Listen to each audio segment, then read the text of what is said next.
everyone, welcome back to Sunny Life Channel. Thank you so much guys for tuning in. I'm here to update you of what is going to happen on Uzalo from the 9th to the 13th of November 2020 on Monday.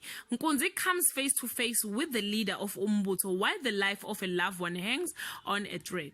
On Tuesday, Nkunzi begs for Mangcobo's life. Kabsile has Velaphi arrested. Bong Selfigile ends book close to get his money. On Wednesday, Mangcobo unwittingly continued to play with fire. Mamsi's crime caused a huge rift in the pastor's house. Sbu contends with Figile's wrath on Thursday. Times is ticking and Nkunzi has to make a decision. Will it be Mamlambo or Mangcobo?